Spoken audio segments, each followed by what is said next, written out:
तो दोस्तों आज हम फिर से आपके लिए लेकर आए हैं देश दुनिया की सभी ताजा बड़ी खबरें। फटाफट एक एक कर विस्तार से आज आपको बताएंगे, तो वीडियो को अंत तक जरूर देखें। दोस्तों पहली खबर में आपको बता दें कि पूरी पीठ के शंकराचार्य स्वामी निश्चलानंद सरस्वती ने पैगंबर मोहम्मद साहब को बताया हिंदू, मक्का में मक्केश्वर महादेव मंदिर होने का किया दावा, बड़ा तनाव। वहीं आपको बताएंगे दोस्तों की बीजेपी नेता संबित पात्रा ने हिजाब पहने लड़की के साथ राहुल गांधी की तस्वीर की साझा तुष्टिकरण का कांग्रेस पर लगाया आरोप। वहीं आपको बताएंगे दोस्तों की उत्तर प्रदेश में मदरसों का सर्वे हुआ शुरू, 12 बिंदुओं पर होगी जांच।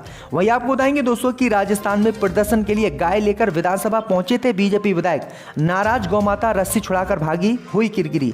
वहीं आपको बताएंगे दोस्तों कि ममता बनर्जी के निशाने पर हिंदू वोट बैंक, आरएसएस के बाद अब प्रधानमंत्री मोदी की ममता ने की तारीफ। वहीं आपको बताएंगे दोस्तों कि देश में सांप्रदायिक सौहार्द बढ़ाने की योजना तैयार, मुस्लिम बुद्धिजीवियों से आरएसएस प्रमुख मोहन भागवत ने की मुलाकात। तो दोस्तों सभी खबरों को आपको एक एक कर बताने वाले हैं। वीडियो को लाइक कर चैनल को सब्सक्राइब कर दो और हमें कमेंट करके बताएं कि आपके जिले किस राज्य से हमारी खबरों को देख रहे हैं। इसी बीच पर तो दोस्तों अगली खबर की ओर, तो पूरी पीठ के शंकराचार्य स्वामी निश्चलानंद ने पैगंबर मोहम्मद को बताया हिंदू। जी हां दोस्तों, आपको बता दें ये बड़ी खबर सामने निकल कर आई दोस्तों की पूरी पीठ के शंकराचार्य स्वामी निश्चलानंद सरस्वती ने एक बयान जारी पैगंबर मोहम्मद साहब को लेकर किया है, जिसके बाद पूरे देश में बवाल मचा हुआ है। स्वामी निश्चलानंद सरस्वती ने अपने राजस्थान के दौरे के दौरान कहा कि मोहम्मद साहब और ईसा मसीह के पूर्वज हिंदू थे।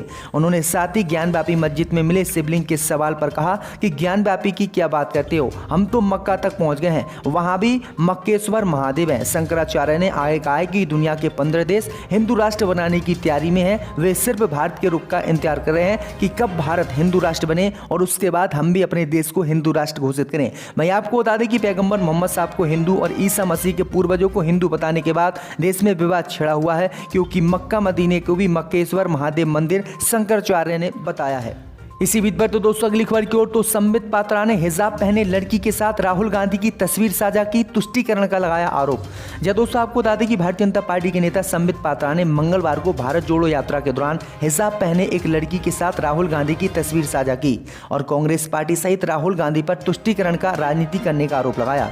कांग्रेस ने पलटवार करते हुए पात्रा की टिप्पणी के लिए उनकी आलोचना की। हिजाब पहने लड़की के साथ गांधी की तस्वीर साझा करते हुए संबित पात्रा ने ट्वीट किया और लिखा कि जब धार्मिक आधार पर वोट का हिसाब किया जाता है तब वो तुष्टिकरण कहलाता है। कांग्रेस की प्रवक्ता सुप्रिया श्रीनेत ने पात्रा के ट्वीट को टैग करते हुए उन पर निशाना साधा और कहा कि उन्होंने एक छोटी बच्ची को भी नहीं बख्शा। उन्होंने कहा कि यात्रा में अपार जनसमूह देखकर बौखलाना एक बात है, पर नफरत में इस तरह अंधा होना आप बहुत घटिया हो। कांग्रेस के प्रभारी महासचिव जयराम रमेश ने श्रीनेत के ट्वीट पर प्रतिक्रिया देते हुए लिखा कि घटिया से भी ज्यादा घटिया है, क्योंकि राहुल गांधी भारत जोड़ो यात्रा पर निकले हुए हैं और उन्हें काफी समर्थन देश में मिल रहा है। इसी बीच पर तो दोस्तों अगली खबर की ओर, तो उत्तर प्रदेश में मदरसों का सर्वे हुआ शुरू, 12 बिंदुओं पर होगी जांच। जब दोस्तों आपको बता दें कि उत्तर प्रदेश सरकार ने गैर मान्यता प्राप्त मदरसों के सर्वे कराने जिला अल्पसंख्यक अधिकारी को निर्देश जारी किए। इसके तहत मदरसों की 12 बिंदुओं पर उत्तर प्रदेश में जांच की जाएगी। इसी क्रम में कानपुर के मदरसों में भी सोमवार से सर्वे शुरू किए गए हैं। सर्वे टीम का नेतृत्व एसडीएम सदर और जिला अल्पसंख्यक अधिकारी ने किया। सर्वे की शुरुआत उत्तर प्रदेश के बड़े मदरसों में शुमार जाजमऊ स्थित डीटीसी मदरसे से की गई है। यहाँ पर अधिकारियों के साथ टीम ने दस्तावेजों की जाँच की। उसके बाद मदरसा परिसर के कमरों की भी जांच की गई है। सर्वे टीम ने मदरसे में पढ़ने वाले बच्चों से भी बात की। पूरे उत्तर प्रदेश के अन्य जिलों में मदरसों का सर्वे 5 दिन पहले शुरू हो चुका है, लेकिन कानपुर में लिस्ट बनाने में देरी और अधिकारियों के न होने के कारण ये सर्वे सोमवार से शुरू हुआ है। इससे पहले सहारनपुर में रविवार को मदरसे का अधिवेशन शुरू हुआ। इस सम्मेलन में प्रदेश के अलग अलग जनपदों से 200 से अधिक मदरसा प्रतिनिधियों ने शिरकत की। सितंबर महीने की शुरुआत में योगी सरकार ने मदरसों का सर्वे कराने की प्रक्रिया शुरू की थी। प्रदेश सरकार की योजना के मुताबिक 12 पहलुओं पर सर्वे होना है। इसी बीच पर तो दोस्तों अगली खबर की ओर, तो ममता बनर्जी के निशाने पर हिंदू वोट बैंक, आरएसएस के बाद अब प्रधानमंत्री मोदी की ममता ने की तारीफ। जब दोस्तों आपको बता दें कि पश्चिम बंगाल की मुख्यमंत्री ममता बनर्जी ने पश्चिम बंगाल विधानसभा में केंद्रीय एजेंसियों के खिलाफ लाए गए निंदा प्रस्ताव पर बहस में भाग लेते हुए प्रधानमंत्री मोदी की तारीफ की और कहा कि उन्हें नहीं लगता कि प्रधानमंत्री नरेंद्र मोदी का इसमें कोई हाथ है। ये बंगाल के बीजेपी और केंद्रीय बीजेपी नेताओं की साजिश साजिश है। बंगाल के बीजेपी नेता प्रधानमंत्री मोदी को गलत जानकारी दे रहे हैं। प्रधानमंत्री मोदी की नीतियों की कट्टर विरोधी रही ममता बनर्जी से प्रधानमंत्री मोदी की प्रशंसा सुनकर न केवल बीजेपी के नेता बल्कि टीएमसी के नेता भी अचंभित हैं। सीएम ममता बनर्जी के प्रधानमंत्री मोदी की प्रशंसा की राजनीतिक गलियारों में चर्चा हो रही है और इसके अलग अलग मायने निकाले जा रहे हैं और इससे ममता बनर्जी का हिंदू वोट बैंक साधने की कोशिश माना जा रहा है। तो ये बड़ी अपडेट आ रही है। इससे पहले भी आरएसएस की ममता बनर्जी ने तारीफ की थी और आरएसएस को देशभक्त बताया था, जिसके बाद ममता बनर्जी विपक्षी पार्टियों के निशाने पर आई थी। इसी बीच पर तो दोस्तों अगली खबर की ओर, तो देश में सांप्रदायिक सौहार्द बढ़ाने की योजना तैयार, मुस्लिम बुद्धिजीवियों ने आरएसएस प्रमुख मोहन भागवत से की मुलाकात। जब दोस्तों आपको बता दें कि पूर्व मुख्य चुनाव आयुक्त एस.वाई. कुरैशी और दिल्ली के पूर्व उपराज्यपाल नजीब जंग समेत मुस्लिम बुद्धिजीवियों के एक समूह ने हाल ही में आरएसएस प्रमुख मोहन भागवत से मुलाकात की और देश में सांप्रदायिक सौहार्द को मजबूत करने की योजना तैयार की। दोनों पक्षों ने माना कि सांप्रदायिक सौहार्द को मजबूत किए बिना और आपसी मतभेदों को दूर किए बिना देश को आगे नहीं बढ़ाया जा सकता। सूत्रों ने मंगलवार को बताया है कि अलीगढ़ मुस्लिम विश्वविद्यालय के पूर्व कुलपति लेफ्टिनेंट जनरल जमीरुद्दीन शाह, पूर्व सांसद शाहिद सिद्दीक और परोपकारी सईद शेरवानी भी हाल ही में राष्ट्रीय स्वयंसेवक संघ के अस्थायी कार्यालय उदासीन आश्रम में बंद कमरे में बैठक में शामिल हुए थे। 2 घंटे चली बैठक के दौरान सांप्रदायिक सौहार्द को मजबूत बनाने और अंतर सामुदायिक संबंधों में सुधार पर व्यापक चर्चा हुई। बैठक में मौजूद सूत्रों ने बताया कि भागवत और बुद्धिजीवियों के समूह दोनों ने सहमति व्यक्त की कि समुदाय के बीच सांप्रदायिक सद्भाव और सुलह को मजबूत किए बिना प्रदेश की प्रगति नहीं हो सकती। इसी बीच पर तो दोस्तों अगली खबर की ओर, तो राजस्थान में प्रदर्शन के लिए गाय लेकर विधानसभा पहुंचे बीजेपी विधायक, नाराज गौ माता रस्सी छुड़ाकर भागी, हुई किरकिरी।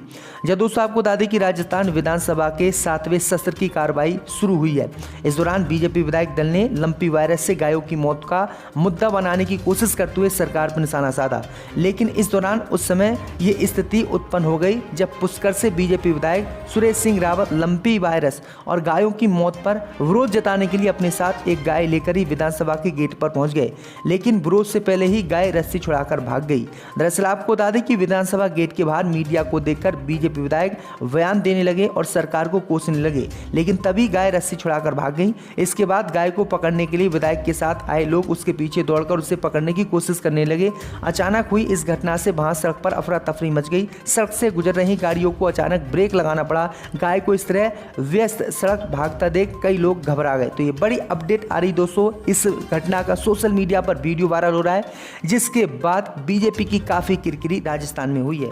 इसी बीच पर तो दोस्तों अगली खबर की ओर, तो चीन ने पाकिस्तान को भेजे फिर से फाइटर जेट। जब दोस्तों आपको बता दें कि पाकिस्तान को चीन से 6 J-10G लड़ाकू विमानों की दूसरी खेप मिली है, जिसे पाकिस्तानी वायुसेना द्वारा ड्रैगन फ्रॉम द ईस्ट कहा जाता है।